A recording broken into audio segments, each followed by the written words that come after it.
Hello, Namaskar. I'm Preeti Prakash, and today I have with me the Ambassador of Argentina to India, Excellency Mariano A Caucino. Let's talk to him about the present day dynamics, world dynamics, Argentina-India relations, and a lot more of other things. Welcome, Ambassador. Thank you. Welcome here to the embassy. Thank you so much. So let me start by asking.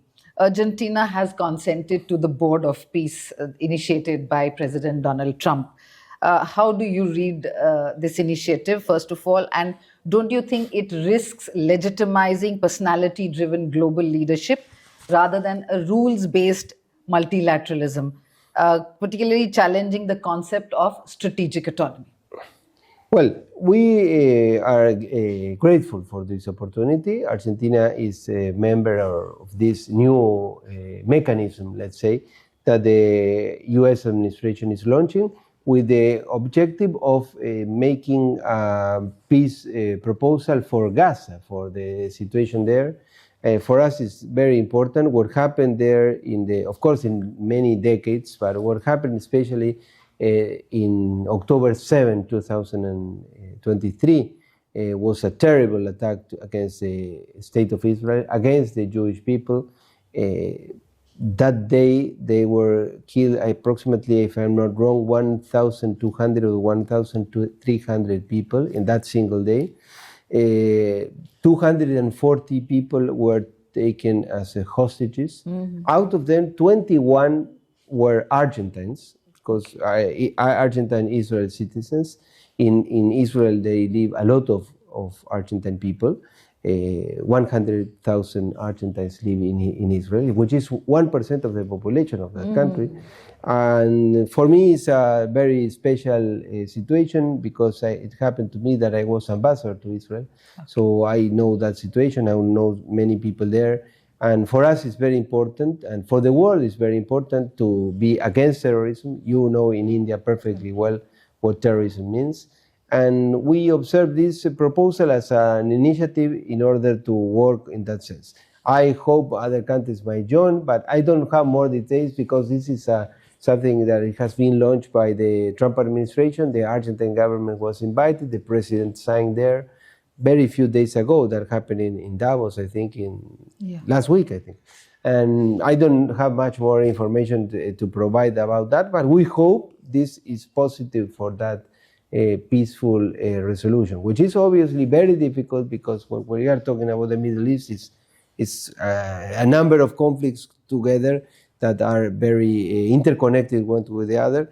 But there are some countries in this world that, they harbor terrorism, they promote terrorism, they expand terrorism, and they even attack us. Even Argentina is a country that's very far away.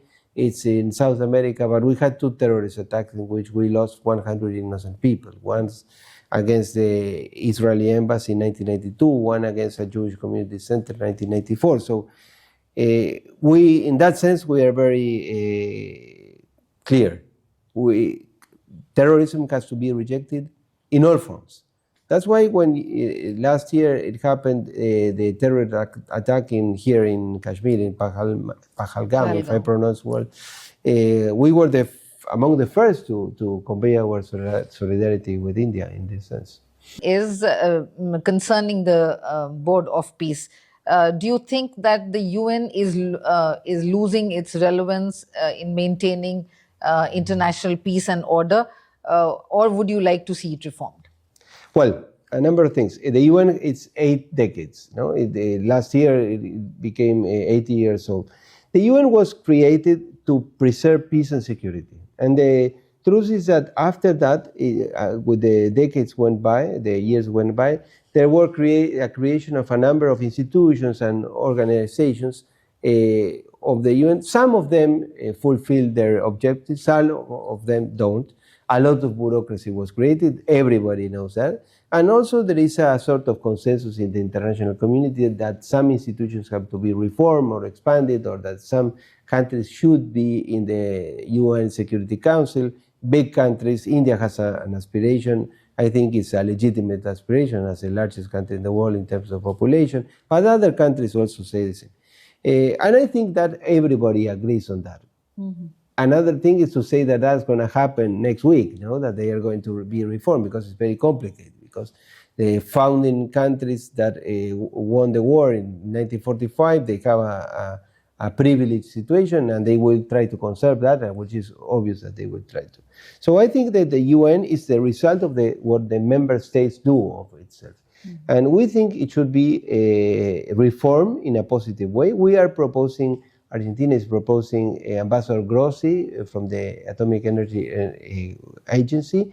He's a great candidate. We are supporting, of course, him as the candidate for UN Secretary General. He's a very experienced person. And we hope, if he is elected, I hope that will happen, that we can provide solutions to the UN to be reformed. The UN is a great institution, but it has to be reformed. And I think that these great, let's say, multilateral organizations, sometimes what happens is that they start expanding itself, and sometimes bureaucracy protects only themselves and not the end for which they were created. But still, reform has to be made. We hope that happens. I don't know if that's going to happen immediately. And I'm not an expert on this. I'm not working on the multilateral way. I'm working here as ambassador to India, but as a general concept, I can tell you that. Okay. Now, the president of US, Trump, is calling your region, which is the entire Western Hemisphere, as his sphere of influence. Yeah. Do you see it in the similar way? Well, it is a Western Hemisphere. It's no doubt about that. What happens in the Western Hemisphere, in the Americas, let's say, is that in the last, to make a story quite short, I will tell you this. In our region of the world, in Latin America or in South America, in the Americas, let's say, we had a very complicated history in many years of dictatorships, military governments, some from the right, some from the left, but many military governments with many cases of violations of human rights, as you know. In the 80s, there was a process of democratization of the region, and in the 90s, that process was completed, to the point that in 2001, 25 years ago, in Lima, in Peru, the Organization of American States, with the US and all the rest of the countries, we signed a charter of the Democratic Charter. At that moment, only one country in the region, in the whole hemisphere, was under a military dictatorship or under a dictatorship, which was Cuba. At that time, all the rest of the countries, we were already democratic. But what happened in the last 2 decades? Unfortunately, some of the countries became dictatorships again. The case is Venezuela, for example. So, unfortunately, in the last 2 decades in this century, some countries went back and lost their democracy. So what we think is that in the Western Hemisphere, in the Americas, there is a commitment to democracy. So, because the charter says that we have to be all democracies, and we have that commitment in the Western Hemisphere, and that's what, in that sense, we agree fully with what the American administration is saying. Unfortunately, we still have Cuba under a dictatorship, under the rule of one man, one family, he and his brother, and now he's another person, but for 6 decades. And some other countries, unfortunately, they went back to the dictatorships. Many from the left, from the so-called 21st century socialism. But others from the right, but they are dictatorships. Human rights are violated there. And that we think is unacceptable in the Americas. We think that the Americas have to be under democracy, that human rights have to be respected, that governments have to be able to be changed, that people have to be respected, that human dignity have to be respected, and that we don't want some intervention or, let's say, incursion of foreign powers that promote terrorism, for example. Some of these regimes, I don't want to mention many because it's not very elegant, but we all know what we are talking about, because the Islamic Republic of Iran, they are the responsible for 2 bombs that they put in my country. They killed 100 people. And so that expansion of terrorism under by the means of some countries under this type of dictatorships in the Americas were very complicated. So our government has a commitment against that, and in that sense, we agree with what the Americans are doing, what the U.S. administration is doing. I think it's positive. In the case of Venezuela, you know, it's a huge human rights violations. I'll come to Venezuela. Yeah. But I want to tell you, because I don't want to forget, in the case of Venezuela, for example, at this moment, I hope this will be solved soon, but at this moment, there is still an Argentine citizen that we don't know if he's alive, we don't know if how he is. He was kidnapped by the force, and he's in a detention center, and where human rights violations are underway for much time. So it's a very complicated situation. Yeah. Sorry for I made it too long. So I would, just carrying it forward, I would ask what happened in Venezuela, the episode of the former president being captured by U.S. forces, and in the middle of the night, and taken away. So do you get moved with this? Well, what happened in Venezuela is that, I tell you, because we have to understand the whole situation. In late 1998 or 1999, Hugo Chavez came to power by a democratic election. Venezuela was it was an example of democracy. Once he was in power, he started dismantling democracy. First, he called to a referendum to stay forever in power. Then he reduced the power of the parliamentary. Then he intervened in the judiciary. They intervened in the press. So democracy was cancelled. And 20 years of installing a dictatorship under the rule with a huge influence of the Cuban regime. And that they started violating human rights in a very extended way, to the point that we have people there, our own people, and other countries in the region with people. What happened now is that the American administration and many countries in the region, they say that the president at that time, he converted himself in an illegitimate president, because he made a sort of coup in which he extended his power under a fraud election. And what happened after that, he was designated as a drug dealer, and in that sense, he was captured. If you ask me the details, I don't know. I know the same as you, because I'm not there. I read what I read. Everyone was surprised of the situation, and we hope in Venezuela democracy is restored. And I'm not an expert, again, in this field, but what I can tell you is that we have no problem with the Venezuelan people. We love the Venezuelan people. In fact, I say again, we are grateful to the Venezuelan people. In some way, we are in debt with them, because they took many of our people when we were under a dictatorship, under the military rule in the 70s, they received our people. But now Venezuela is a country of 30 million people. 9 million people, one out of 3 of the people in Venezuela is out of the country. They have to abandon their country. In Indian terms, it is like talking about 400 million people. 9 million out of 30 million.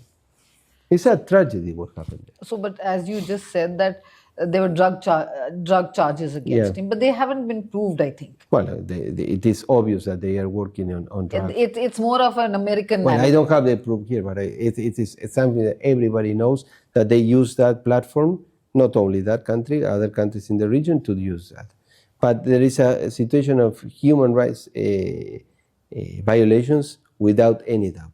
Even, for example, a former president of Chile, Michelle Bachelet, she said, she's a person from the left, but very respected in this field. She said she was heading the human rights committee or agency, let's say, in the UN, and she went there and she observed, and they produced a report in which they said absolutely without doubt that there were centers of torture, that there were political prisoners, that some people are disappeared, they don't know, that there are people that were killed. in the year 2025. But a regime change which the US carries out, like in other countries, you have examples where countries were declared as having WMDs, or but that actually didn't prove as such. At the end of it, Well, it you was are talking proved about that what happened in Iraq in Iraq and 2003. Libya Yeah, and all. yeah. Well, Yeah. there are different situations, but we can talk about that. But it is not my role because to comment on that, we can do it. In my previous situation, I was a professor, and I worked many years as you were working as a commentator. But now I'm in another role. But I don't want to escape your question.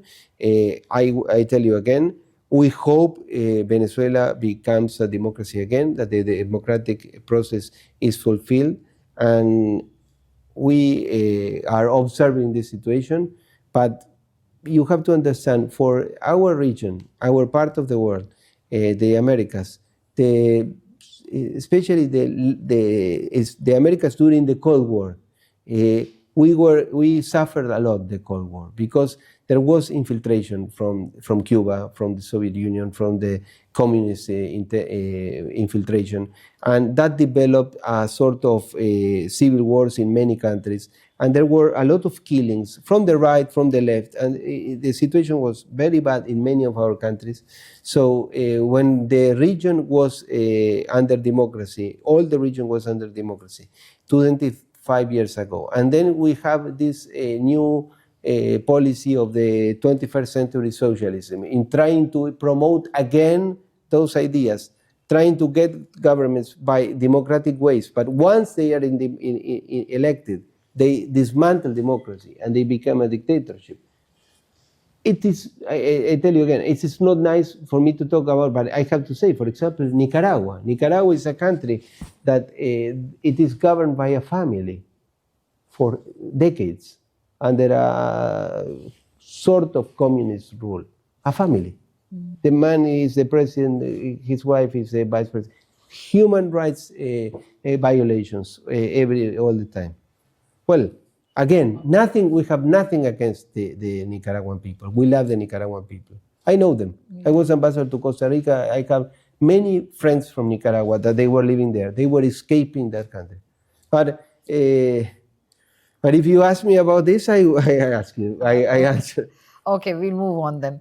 Argentina views how does Argentina view India's leadership in the global South, and also what are your views on India's rise as a major economic and geopolitical power in the next decade? Well, we think that India is a huge success because India is a country that when it became an independent country almost 8 decades ago, in 1947, India was a country that was left with many, many huge problems, economic problems. The rate of literacy was very low. You had a lot of problems. You don't need me to explain. You know more than me about this. And the country has been developing, and especially in the last 3 decades, I think, since you opened the economy and you started reforms in 1991, and especially during this government in the last decade, you are growing so much. You are growing to an extent only comparable to what China had in the late 90s or early 2000s. You are already the 4th largest economy. India is becoming a more and more important country in the world. And for us, India today is our 6th largest partner. I think that will continue growing because India is growing so much that you are the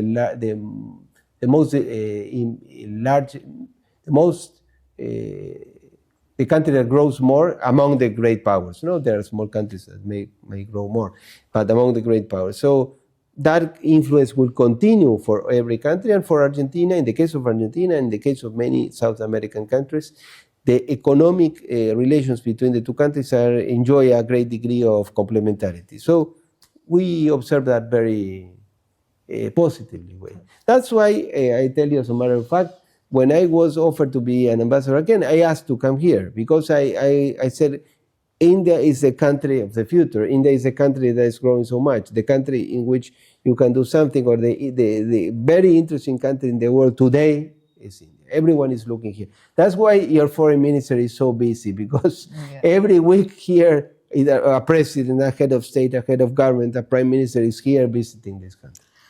Okay, so this takes me to the question of India-Argentina trade and strategic cooperation. Still, there is a lot of scope, I think, where work can be done as Yes. far as trade and strategic cooperation is concerned. How do you work to make it achieve its full potential? Well, and how India might do, no? Actually, the economic relationship between the two countries is around between $5 and $6 5.2 billion billion, yeah. the relationship. Argentina is the number one provider in edible oils to a country that is the most populated country in the world and the country that buys more edible oils in the world.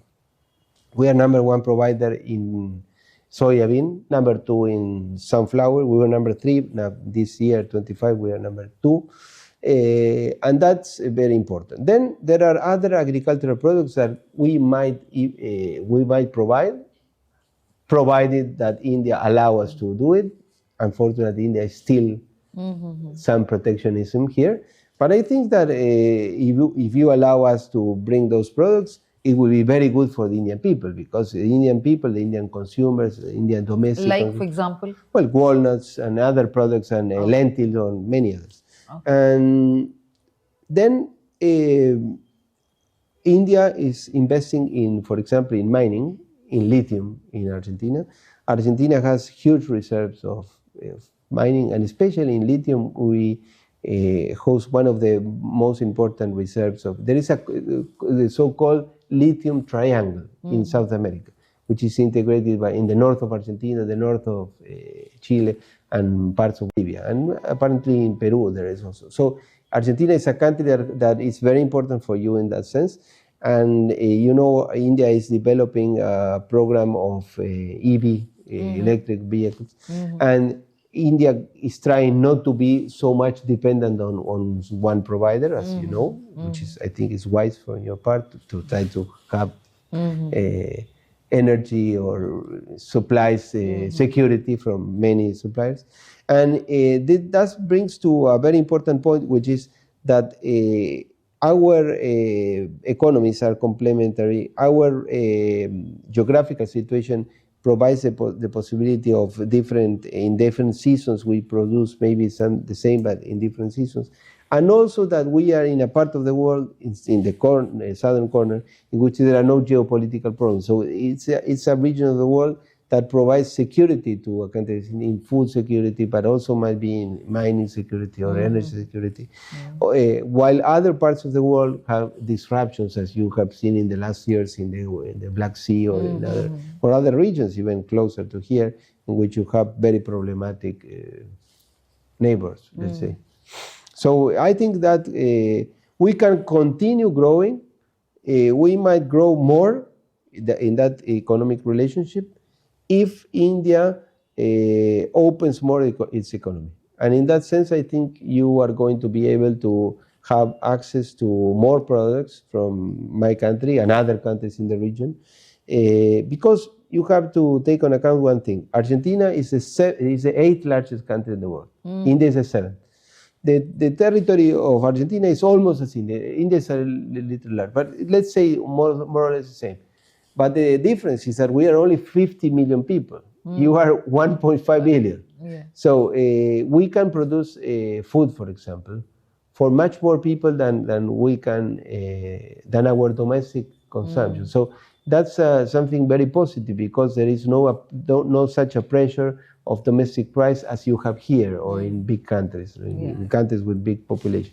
And that is something that our countries can provide to you. I think it's very positive.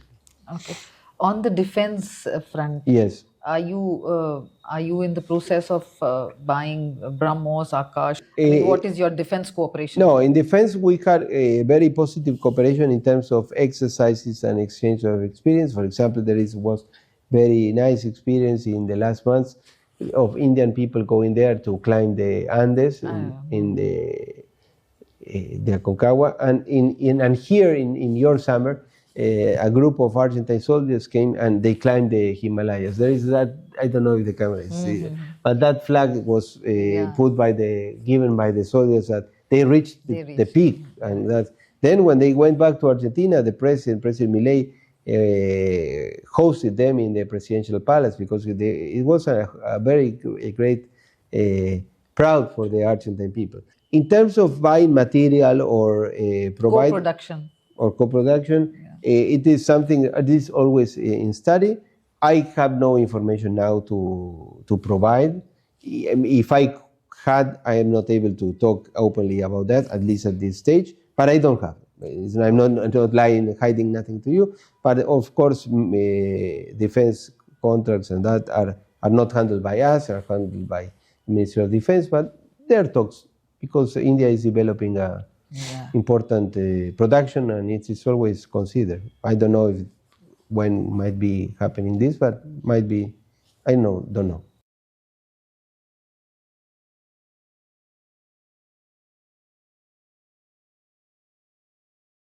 Now I'll come to the softer part.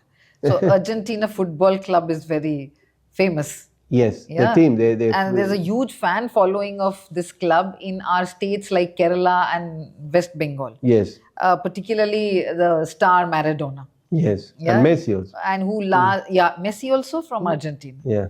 Okay, and Maradona last visited India in 2009. As no, I remember. Maradona, yes. Maradona, yes. Messi, I think he just came some months back. In December, yes. Yeah. So, and several Argentine players are in the Indian Super League also. So, do you see a collaboration anywhere between Indian football and Argentina football sometime? Well, I think that football is very popular in the world. In India, it's not so popular as in other countries because your national sport is cricket.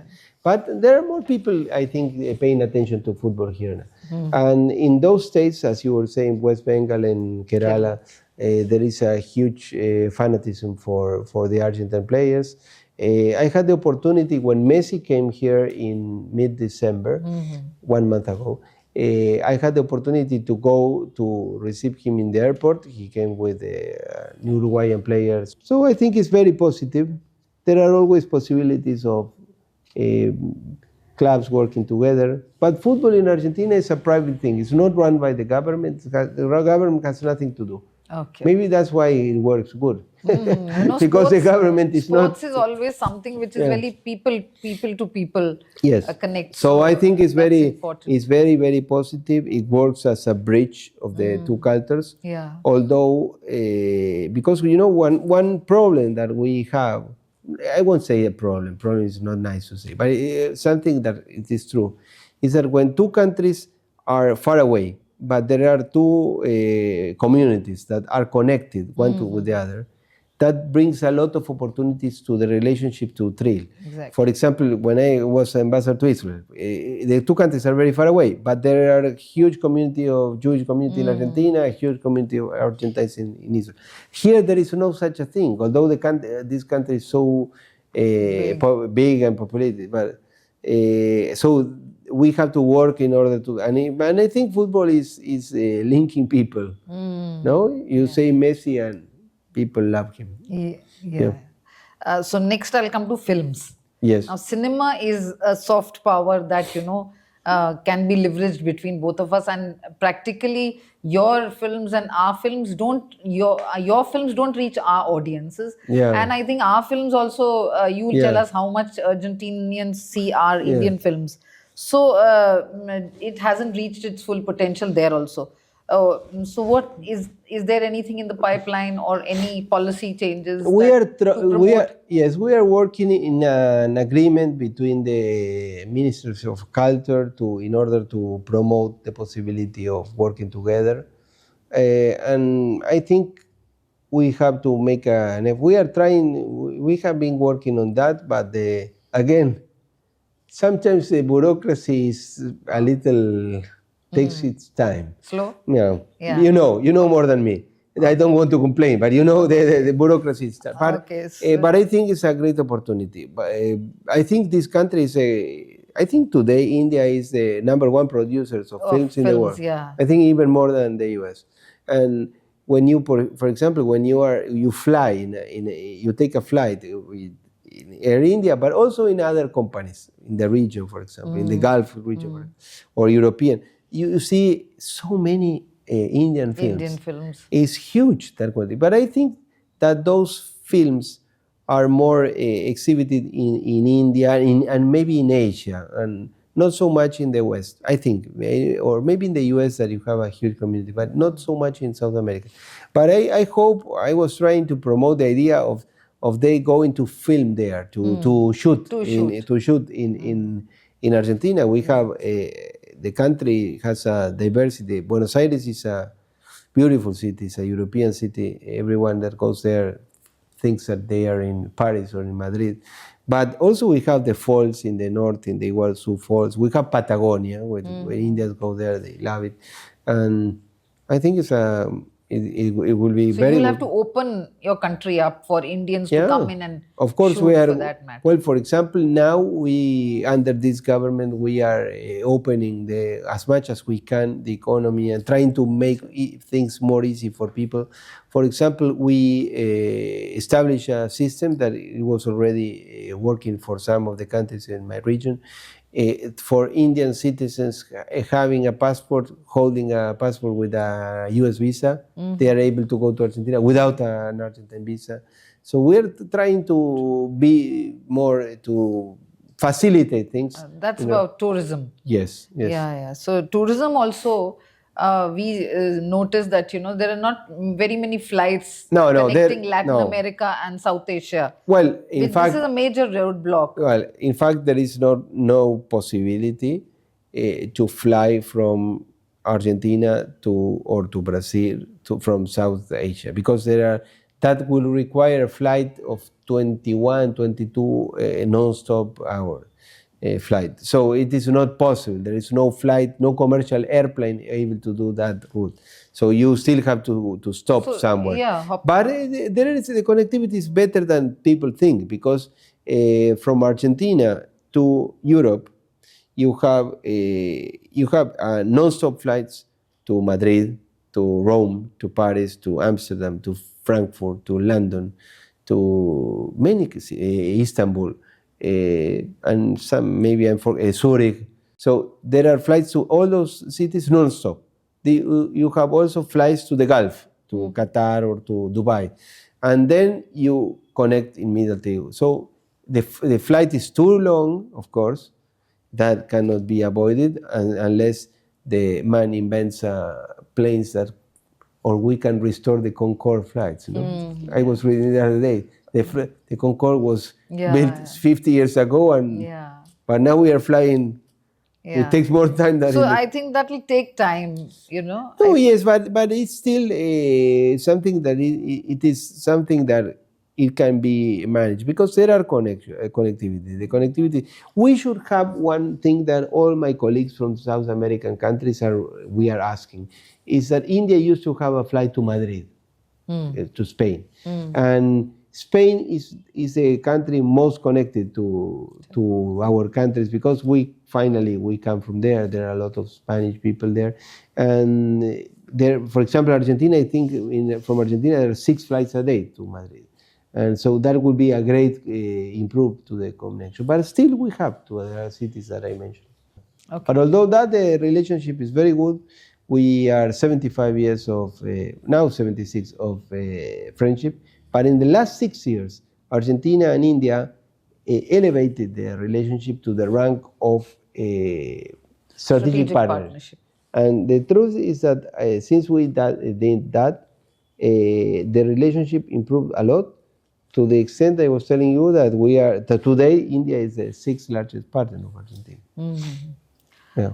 Okay. Now, 10 quick questions, 1-word answer or a sentence answer. Okay. I promise. Yeah. So, what all do you like about India? In one sentence can be. No, this country is amazing. I came some years ago with my wife for tourism, and we loved it. And each place the people are lovely. Everything is nice here. The only thing bad here is the pollution. Pollution. Okay. Where all in India have you been? Where? Where all in India? Oh, I don't know the number of cities of states, but I know that I have been here for 1 year and a half, and I made 43 trips in the country. So because all east, west, north, south. No, everywhere. almost everywhere, but still some places I don't know. But I have been in 43. I made 43 trips inside the country. So you've seen, apart from Delhi. But I think I went 6 times or 7 to Mumbai. I went 2 times to Kolkata, 3 times to Chennai, 2 or 3 times to Hyderabad. I think I went 8 times to Jaipur. Jaipur. And now And to the Taj Mahal, I think I went 6 times, because each time one comes here, they in south, where? Kerala, Tamil Nadu? Tamil Nadu I was. Kerala, I have to go. Bangalore many times, yeah. Yeah. And also we cover from here other countries, no? We cover Sri Lanka, Maldives, Nepal, Bhutan. Bhutan. Yeah. Okay. Oh, yes. Accredited. It's endless, this country. Even if you stay years, you never know. Which food of India is your favorite? The paneer tikka. Paneer tikka? Yeah. Okay. What do you like about Delhi? You know, one of the... You've told me what you dislike, the pollution. No, but what do you like about it? I will tell you, one of the places I like more is Barrison Bookstore. Okay. In the Khan Market. In Khan Market. Yeah. Mm-hmm. To mention one single place, right? Many, but if you want to mention one single place. Yeah, very good bookstores here. Okay. Yeah. No, you can name some eating joints also.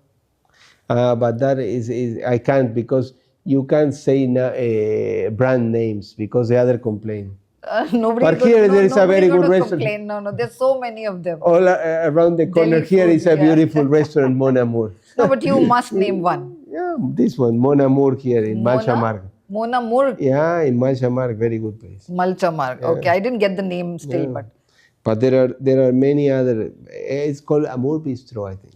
But then there is, for example, we like here next door is a place called Sikkim House. Sikkim Very House. good food. Good. Okay.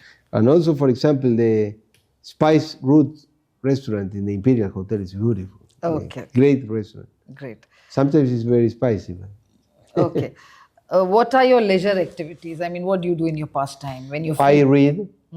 I go to the gym to make some exercise.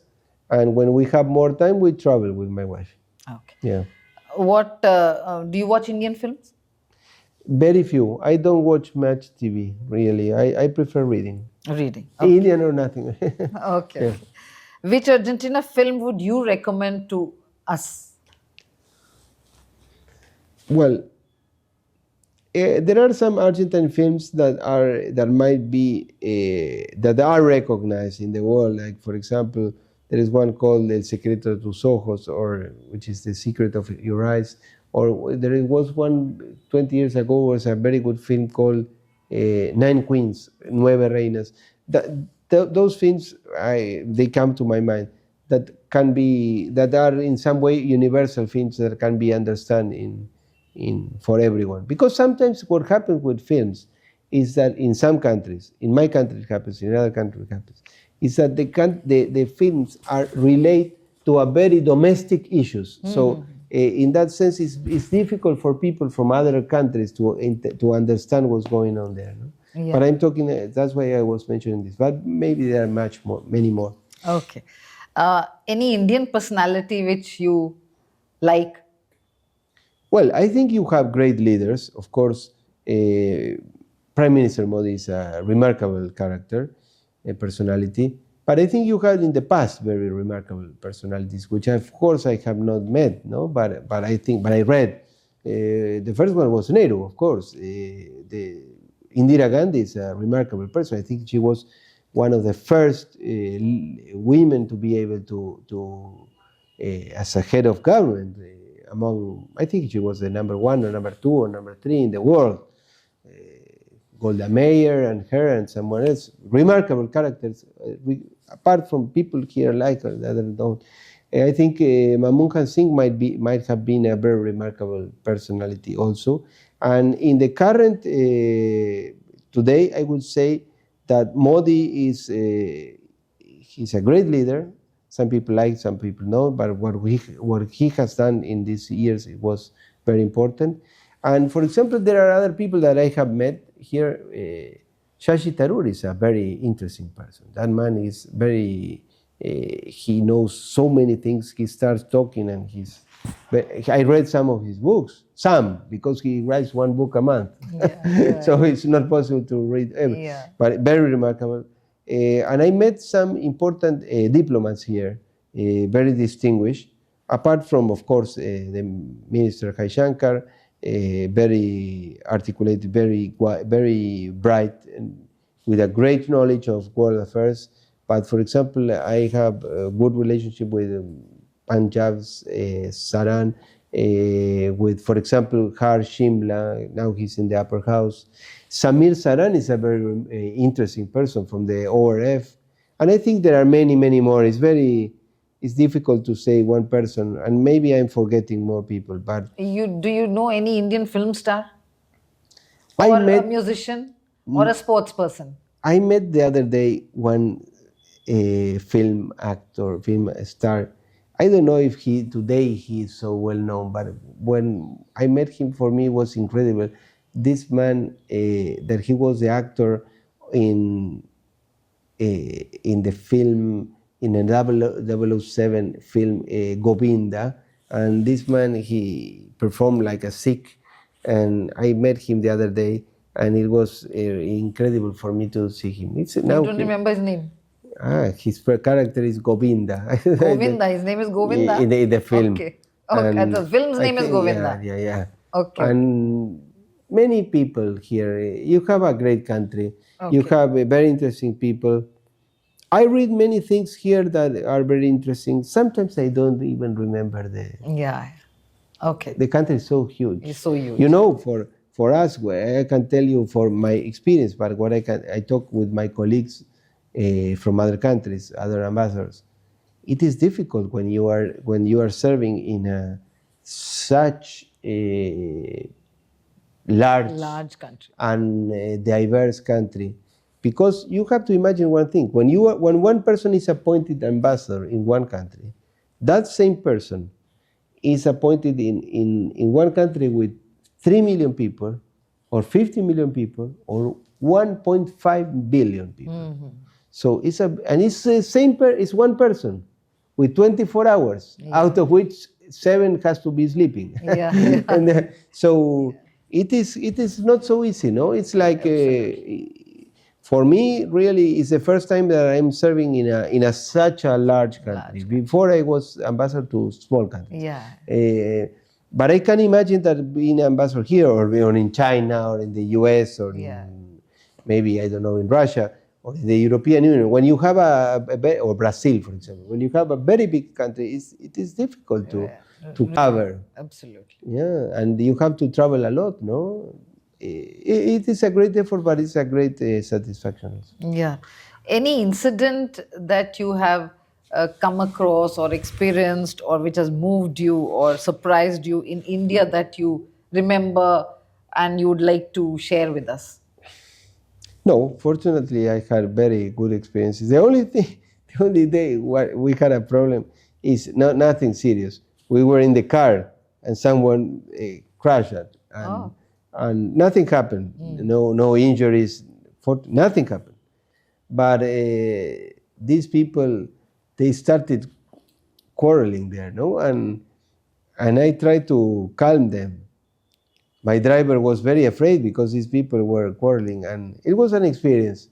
But what I realized that day is that something very, very curious, because the people who crashed us, they were 3 or 4, and suddenly this man started calling people. And 10 minutes later, they were discussing about what was going on and who has to pay and who was the responsible, and the policeman came. But suddenly, we were my driver, my wife, and me. And in the other side, first they were 3, they were 4. And 15 minutes later, they were 15 people. They were coming people from the family. And there was like an assembly. And that is... that scared you? No, it didn't scare me. But it's the scale of the country. There's so many people. Yeah. So many. And another thing that is very interesting here is that I don't know if the Indian people realize that, but this country is based on the family. The family here is very important, very, very important. Absolutely. And I think you are there is a lot of solidarity between the families. So Absolutely. in that situation, what happened? Some people, one family had a problem, but then they came the brother, the sister, the father. Suddenly there were 15 people there, and we were only 3. Yeah.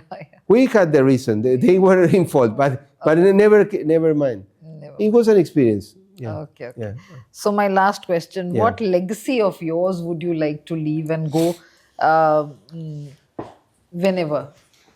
Well, what I think that I would like to perform here, of course, is to continue to be able to, in this time, to continue working for the expansion of this relationship, which has been doing very well, my predecessors and what we are doing now.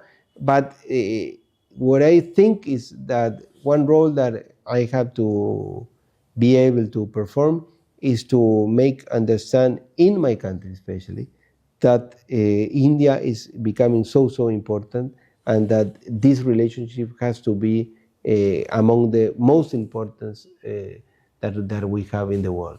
And that's why, I'm a political appointee ambassador. So that things, and as a matter of fact, I'm the first one here. Okay. And you know that when one country appoints a political ambassador, that means that that government or that country is putting more attention to the relationship. It's not putting only a career diplomat, but a person more related to the government. That means that you are paying special attention to that relationship.